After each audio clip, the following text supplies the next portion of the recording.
বসন্ত এসে গেছে, আর বসন্ত মানেই রঙের মরশুম। দোল উৎসবও এসে গেছে প্রায়। এই বসন্তে প্রকৃতির রঙে আপনিও কি মেতে উঠতে চাইছেন? তবে এই ভিডিওটা একদম আপনারই জন্যে। গাছে গাছে নতুন কচি সবুজ পাতার সাথে রঙিন ফুলের সাজে সেজে উঠেছে প্রকৃতি। আমাদের রাজ্যের পশ্চিমের লাল মাটি বাঁকুড়া, পুরুলিয়ায় বসন্ত মানেই লাল পলাশের উৎসব। কলকাতার ইটকাঠ জঙ্গলের মাঝে হঠাৎ হঠাৎ চোখে পড়ে দু একটা পলাশ গাছ ফুলে ফুলে রাঙা। এমন মাঠের পর মাঠ জুড়ে বা রাস্তার পাশ দিয়ে যদি পলাশে পলাশে ছয়লাভ প্রকৃতিকে দেখতে চান, তবে এই বসন্তে আপনাকে যেতেই হবে বাঁকুড়া অথবা পুরুলিয়ায়। পুরুলিয়ার পলাশের কথা সবাই জানলেও বাঁকুড়ার মাঠঘাট শেষ বসন্তেও কেমন রাঙা হয়ে থাকে তা আজ দেখাবো আপনাদের। আর যারা এখনই যেতে পারছেন না তাদের বলি, আমরা গত মার্চের শেষ সপ্তাহে গিয়ে এমন পলাশের সাক্ষাৎ পেয়েছি। তাই চিন্তা নেই, ধীরে সুস্থে আপনাদের প্ল্যান বানিয়ে চলে যান লাল পলাশের রাজত্বে, যেখানে শুধু গাছেই নয়, মাটিতে ছড়িয়ে থাকা পলাশের লাল কার্পেট আপনাকে স্বাগত জানাবে। নমস্কার, আমার স্টোরি লাইনে আপনাদের সবাইকে স্বাগত। লাল পলাশের দেশ থেকে আমি মৌসুমি শুরু করছি আনকোরা নতুন একটা পর্ব। আমরা গত মার্চে গাড়িতে যাই বাঁকুড়া হয়ে পুরুলিয়া ভ্রমণে। বাঁকুড়ায় একটি বিশেষ কাজে এক রাত আমাদের এক আত্মীয়ের বাড়িতে কাটিয়ে পরদিন ভোরে বেরিয়ে পড়ি পুরুলিয়ার উদ্দেশ্যে। অযোধ্যা পাহাড়ের কাছে একটি রিসর্টে একটা রুম আমাদের আগে থেকেই বুক করা ছিল। বাঁকুড়া টাউন থেকে ক্রমশ আমরা গ্রামের দিকে ঢুকে পড়েছি। এটা ধলডাঙ্গা একটা গ্রাম। এটা হচ্ছে ধলডাঙ্গার বাজার এরিয়া, সকালবেলা জমজমাট বাজার। এর থেকে ডান দিকে ঘুরে পুরুলিয়া। এখান থেকে সোজা চলে গেলে 34 কিলোমিটার গেলে হচ্ছে বিষ্ণুপুর, এবং ডান দিকে ঘুরে গেলে পুরুলিয়া। পাশে বোর্ডে লেখা পুরুলিয়ার দূরত্ব এই ধলডাঙ্গা থেকে 84 কিলোমিটার।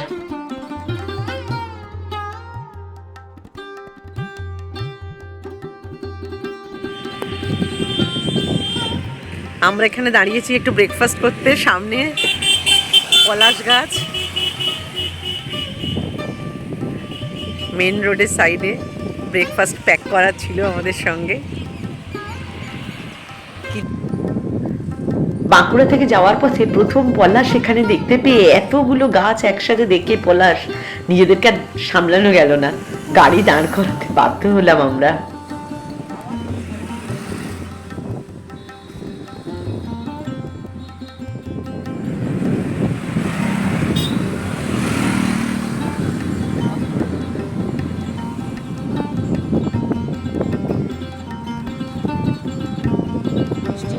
যাচ্ছে আমরা বাঁকুড়া থেকে বেরিয়ে যাচ্ছি এখন পুরুলিয়ার রাস্তায়। ব্রেকফাস্ট সারলাম রাস্তার ধারে। একটু দূরে দেখা যাচ্ছে পলাশ গাছ।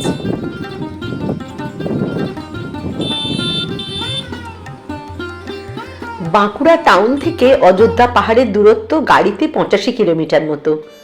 বসন্তে এই পুরো পথটাই প্রকৃতিপ্রেমীদের জন্য যেন স্বর্গ। ওরে ভাই ফাগুন লেগেছে বনে বনে, ওরে ভাই ফাগুন লেগেছে বনে বনে, ডালে ডালে ফুলে ফলে পাতায় পাতায় রে, আড়ালে আড়ালে চোখে চোখে, ফাগুন লেগেছে বনে বনে, ওরে ভাই ফাগুন লেগেছে বনে বনে।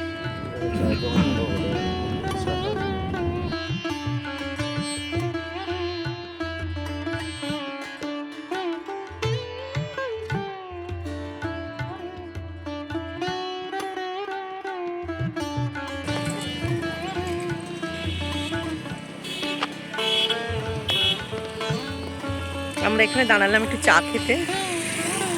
সামনেই এরকম পলাশ ফুলের গাছ।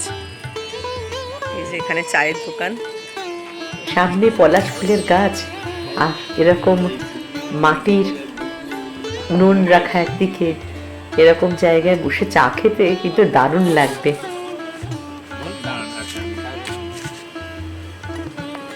এ পথে যেতে যে এত পলাশ পাবো তা ভাবতেও পারিনি। পথের দুধারে যেন আগুন লেগেছে গাছে গাছে। চলুন যেতে যেতে বলি সেসব জায়গার কথা, আর কিভাবে আসবেন সেটাও অবশ্যই জানাবো এই ভিডিওতে। আজ থাকবে শুধুই লাল পলাশের খোঁজ।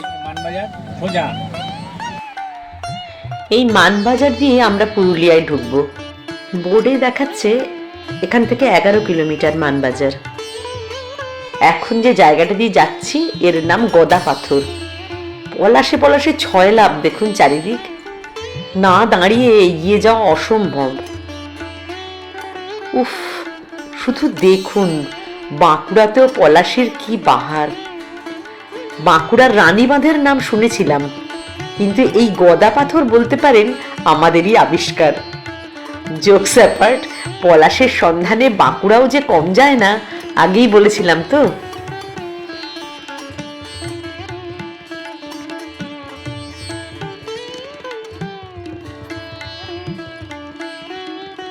আরেকটা ইনফরমেশন দিয়ে রাখি আপনাদের, ঠান্ডা কমে যখন গরম পড়তে থাকে ঠিক তখনই পলাশ ফুল ফোটার সময়, তাই মার্চ মাস পলাশের জন্য আদর্শ বলা যায়। যখন লাল ফুল শুধু গাছেই নয়, ঝরে মাটিতে এরকম লাল গালিচা তৈরি করে। গত মরশুমে ভরপুর লাল পলাশ ফুটেছিল।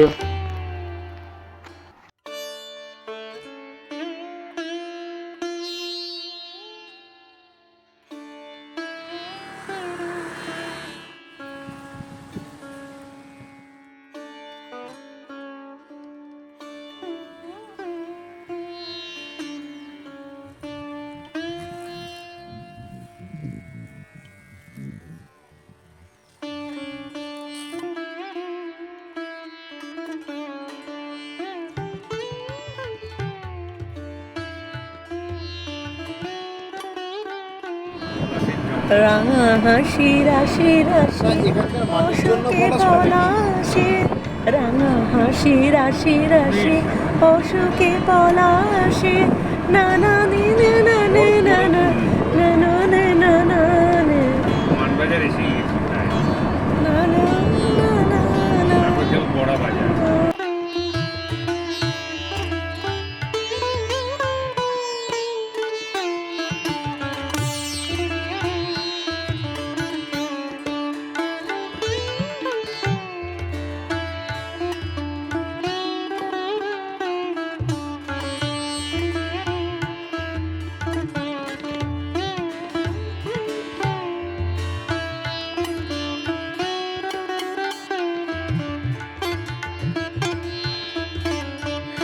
মাঠ ঘাট চাষ ক্ষেত ছাড়িয়ে মাঠের পর মাঠ, প্রান্তরের পর প্রান্তর, দেখুন শুধুই লাল পলাশের গাছ পথের ধারে। মানে কি দেখবেন আর কি দেখবেন না। মানবাজার থেকে আমরা পুরুলিয়ায় ঢুকে গেছি। সারাক্ষণ রাস্তার মধ্যে শুধু, মানে কোনো স্পট আলাদা করে দেখার বিষয় নয়, শুধু এই জার্নিটাই হচ্ছে আসল ডেস্টিনেশন। এই জার্নিটাই অসাধারণ, যা হয়তো আপনি কোনোদিন ভুলতে পারবেন না। অপূর্ব জার্নি একটা, শুধু লালে লাল চারিদিক।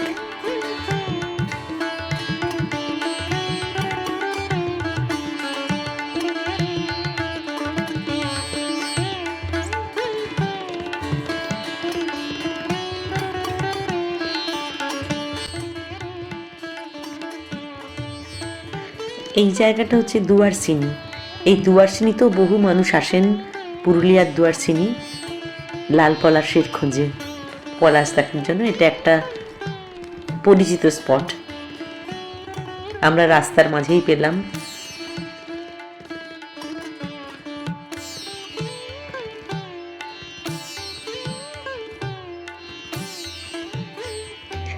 দুয়ারচিনি ঝাড়খণ্ড বর্ডারে অবস্থিত শাল, পলাশ, শিমুলের অরণ্য অঞ্চল। দলমা রেঞ্জের বন্যপ্রাণী দেখা যায় এই অঞ্চলে।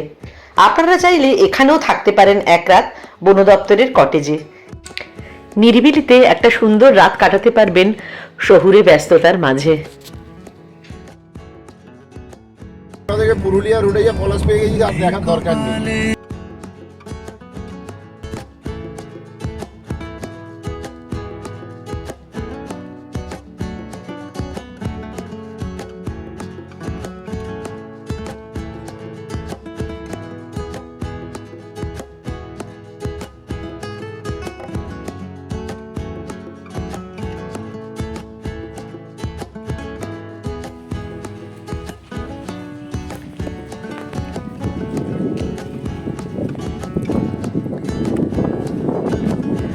বাঁকুড়া থেকে পুরুলিয়ার রাস্তায় এত সুন্দর পলাশ চারিদিকে যে মানে আমরা গাড়ি একটানা চালাতেই পারা যাচ্ছে না, মানে দেখার জন্য দাঁড়িয়ে পড়ছি বারবার। অপূর্ব রাস্তার ধারে ধারে, আর প্রচুর ঝরে পড়ে আছে নিচে। পলাশ কুড়োতেও খুব ভালো লাগছে, কিন্তু সময়ে তো আর অত পাওয়া যায় না।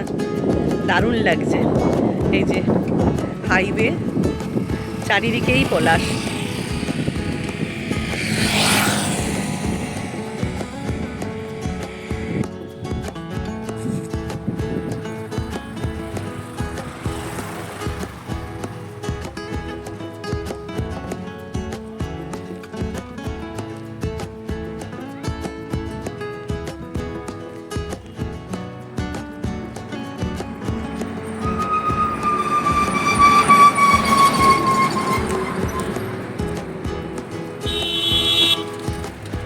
যত দূর চোখ যাচ্ছে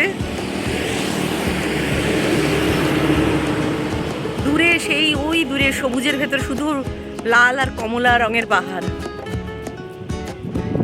পলাশে পলাশ।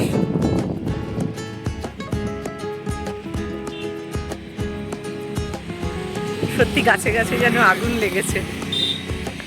মেন রোড থেকে পায়ে হাঁটা পথ একটা চলে গেছে দেখলাম ভেতরের দিকে। তা আমরাও ভাবলাম একটু ভেতরে গিয়ে দেখি, কারণ প্রচুর পলাশ গাছ এই রাস্তাতে। আর দেখুন, গাছের কিন্তু কোনো পাতা থাকে না। যখন পলাশ ফুল ফোটে সব পাতা ঝরে গিয়ে পলাশ ফোটে। অসাধারণ সত্যি।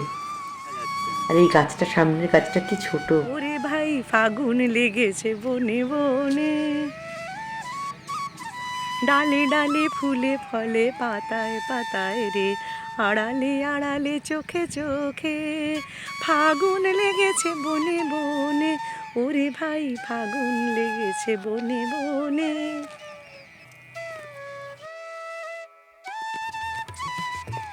আমরা যাচ্ছি এখন বাঁকুড়ায় থেকে পুরুলিয়ায়। রাস্তায় এত পলাশ, এত পলাশ, অপূর্ব। দেখতে দেখতে আর এগোতে পারছি না, আমরা দাঁড়িয়ে পড়ছি বারবার।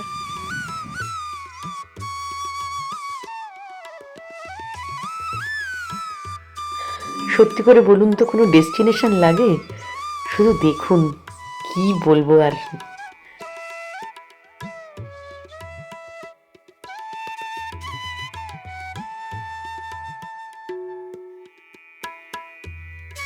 হাতি যদি দেখতে পাই রে, কি কপাল খুলে যাবে।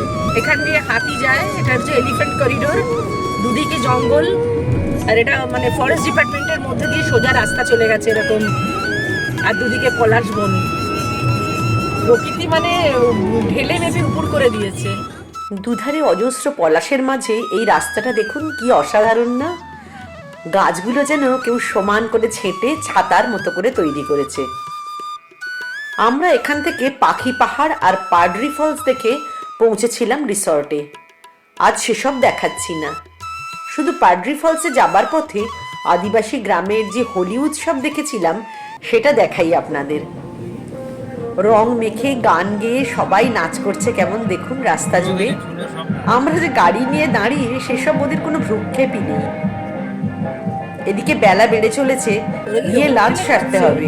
আজকে ধরলে দে, আজকে ধর এদের সবকিছু পিছিয়ে আছে, আলাদা একটা অদ্ভুত তাল আছে। দুপা এগিয়ে আর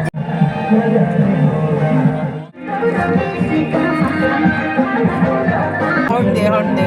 সোজা হচ্ছে লাইনটা।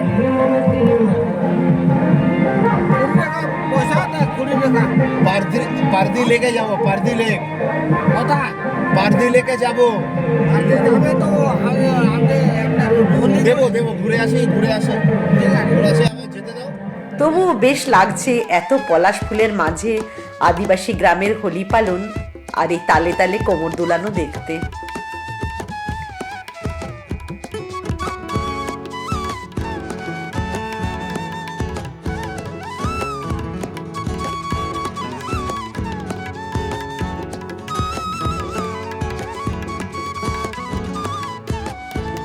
In 200 meters, turn right.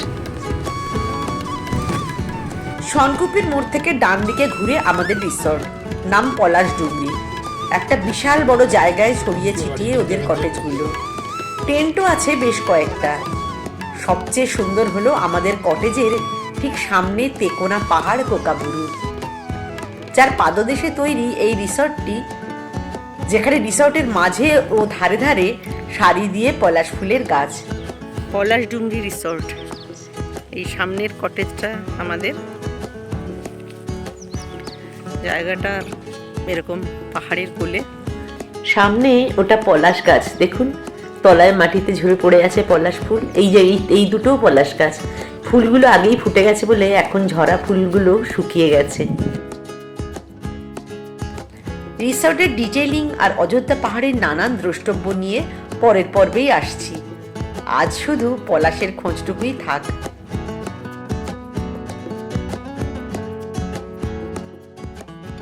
এত পলাশ দেখতে দেখতে আত্মহারা না হয়ে পারা যায় বলুন? এত পলাশ ফুল কুড়িয়েছি, ছেলে মানুষের মতন পলাশ ফুল কুড়িয়েছি। সেই পলাশগুলো নিয়ে কি করব? কখনো মাথায় লাগিয়েছি, কখনো আবার নিজের নাম লিখেছি।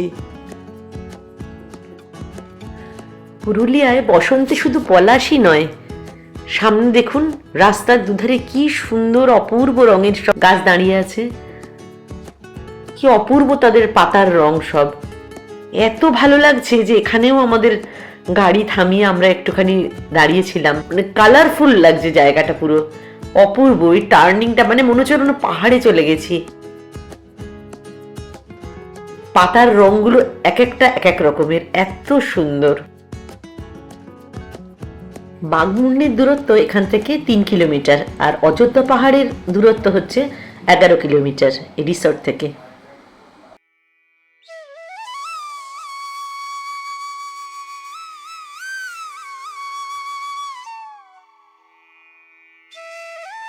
এই পর্বে পুরুলিয়ার শুধু অযোধ্যা পাহাড়ের দিকই নয়, আপনাদের নিয়ে যাব বড়ন্তিতেও।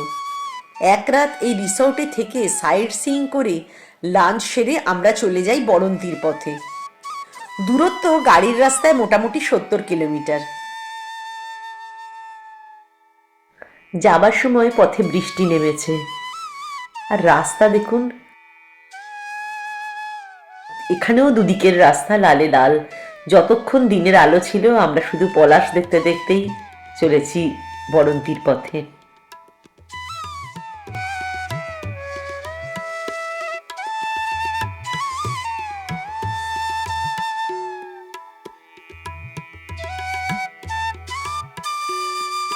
রাতে পৌঁছে একটা রিসর্ট পাই একেবারে লেকের ধারে।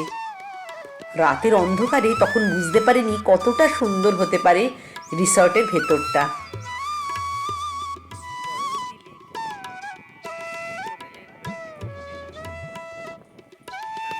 লাল পলাশে ভরা গাছের তলায় অজস্র ঝরা ফুলের গালছে।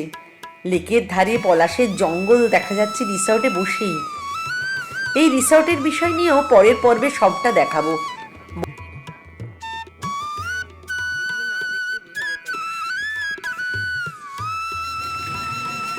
এখন সকাল 7টাও বাজেনি, 6:45। আকাশ পুরো মেঘ, বৃষ্টি হচ্ছে না, পুরো মেঘলা আকাশ আর প্রচন্ড ঝোড়ো হাওয়া।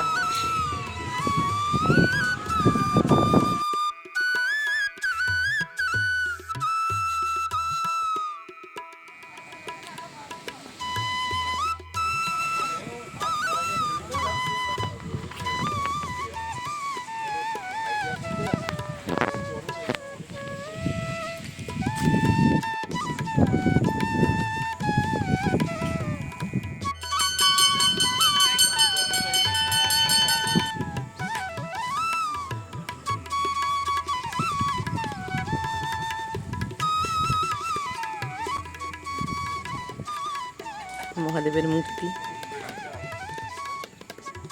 বসন্তের পলাশ, সব মিলিয়ে যতটা ভেবেছি তার চেয়ে অনেক বেশি পেয়ে গেলাম।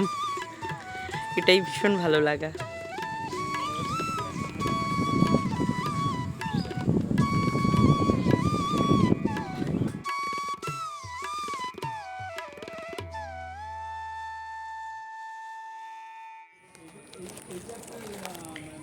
এই রিসর্টের ভেতরে যতভাবে আমি সম্ভব এত এত পলাশ গাছ বরন্তী লেককে ঘিরে সেটা আমি দেখানোর চেষ্টা করছি, যাতে আপনারা বুঝতে পারেন, আপনাদের ভালো লাগে। এই বসন্তের পলাশের রূপ আপনাদের সামনে ভেসে ওঠে।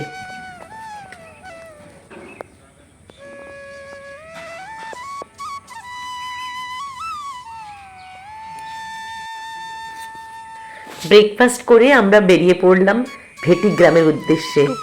এই নামটা তো বহুদিন আগে থেকেই শুনছিলাম, কিন্তু এত পলাশ যে তার আগে দেখে নেবো এটা আমরা ভাবতেও পারিনি।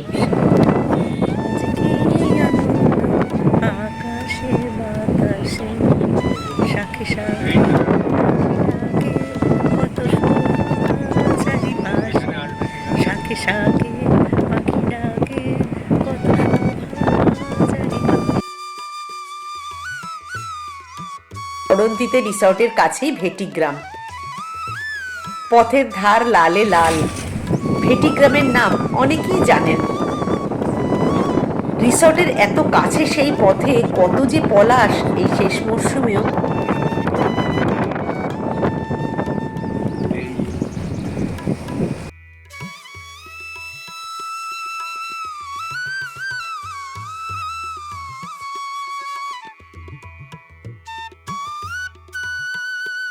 এই জায়গাটার নাম হচ্ছে ভেটি। আমাদের রিসর্ট থেকে এগিয়ে এসে কিছুটা মানে রিসর্ট থেকে বেরিয়ে আর কি খানিকটা এসে এখানে হচ্ছে পলাশ বাগান। বাগান মানে মানে সমস্ত গাছ হচ্ছে পলাশ গাছই, প্রায় সব পর পর পর পর। আর এগুলো ন্যাচারালি তৈরি হওয়া।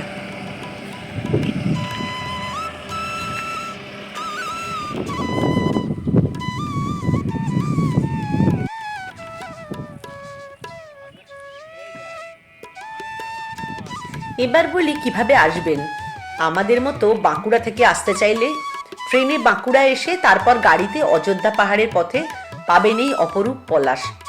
এছাড়া যারা সরাসরি বরন্তীতে যেতে চান তারা আদ্রার দিকে ট্রেনে মুরাদি স্টেশনে নামলে 7-8 কিলোমিটার দূরে বরন্তীতে পৌঁছে যেতে পারেন টোটো বা গাড়িতে। সেখান থেকে ঘুরে দেখতে পারেন সবটা। আর যারা অযোধ্যা পাহাড়ের দিকে আসতে চান তারা বারভূম স্টেশনে নেমে চলে আসতে পারেন গাড়িতে অযোধ্যা পাহাড়ের কাছে। তবে পুরুলিয়া স্টেশন থেকেই গাড়ি বুক করে নিতে পারেন আসার জন্য।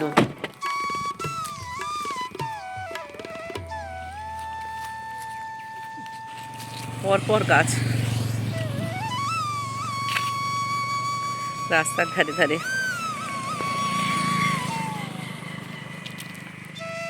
আর ফুল ঝরে ঝরে মাটিতে পড়ে আছে গালিচার মতো।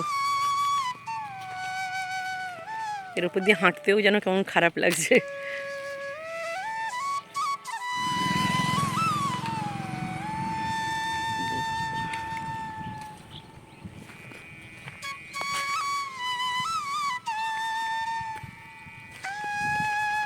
গাছটা কিরকম হেলে পড়েছে দেখুন। মার্চের এই শেষের দিকে যে সময় তাপপ্রবাহ চলবে বলে ভেবেছিলাম, আর সেই সময় বৃষ্টি হয়ে হঠাৎ আবহাওয়া এত মনোরম হয়ে গেছে যে বলবার না। সকালের দিকে তো রীতিমতো শীত করছিল, শীত পোশাক না আনায় বেশ অসুবিধেই হচ্ছিল।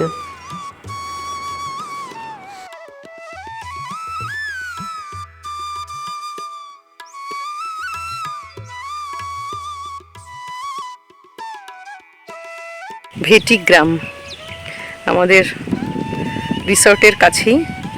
মিনিট 10 রাস্তা পেরিয়ে এসছি ভেটি গ্রামে, যেখানে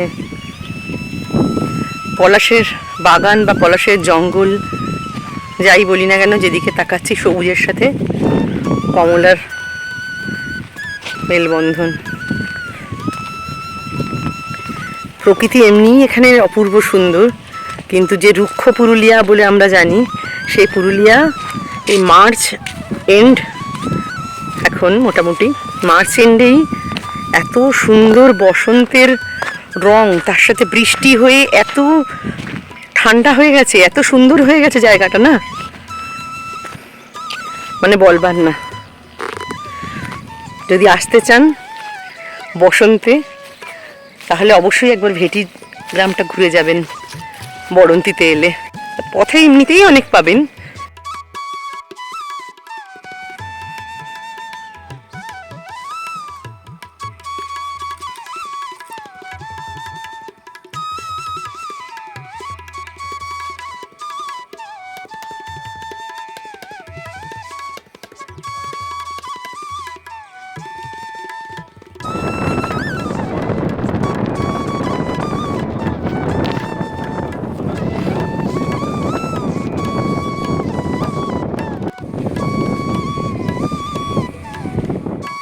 মালা মালা ঘরে বানাস?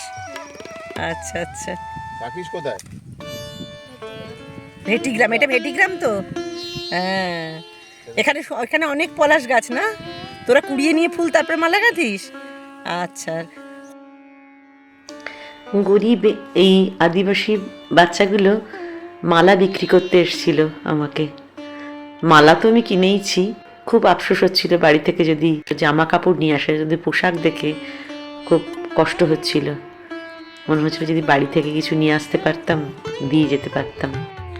আরেকটা জিনিস খুব ভালো লাগলো, ওরা মালা তৈরি করে বিক্রি করে তার বিনিময়ে অর্থ চেয়েছে আমার থেকে 10 টাকা। আমি যখন ওদের বাড়তি টাকা দিতে গেলাম, যে মেয়েটি বড় ছিল কিছুতেই সে রাজি হচ্ছিল না টাকাটা নিতে। যাই হোক, জোর করে তবু আমি তাকে কিছু দিয়েছি। বলা ভালো, দিতে পেরেছি। পলাশের খোঁজে এই পর্বে বাঁকুড়ার সাথে পুরুলিয়ার প্রায় সবটা দেখাতে চেয়েছি সকলের সুবিধার জন্য, তাই একটু বড়ই হয়েছে ভিডিওটা। কিন্তু এটাও ঠিক, একটার মধ্যেই সব ইনফরমেশন আপনারা পেয়ে যাবেন। তাই বন্ধু বান্ধব বা আত্মীয়দের সাথে শেয়ার করে নিন যারা যেতে চান। এত পলাশ দেখে এখনই চলে যেতে ইচ্ছে হচ্ছে তো, ঠিক কি না বলুন? তবে ব্যাগ গুছিয়ে বেরিয়ে পড়ুন সুবিধা মতো। আর যারা নতুন, আমার চ্যানেলে সাবস্ক্রাইব করে পাশের বেল আইকনটা প্রেস করে রাখুন পরবর্তী নোটিফিকেশনের জন্য। আজ আর তাহলে আসি, সবাই ভালো থাকবেন।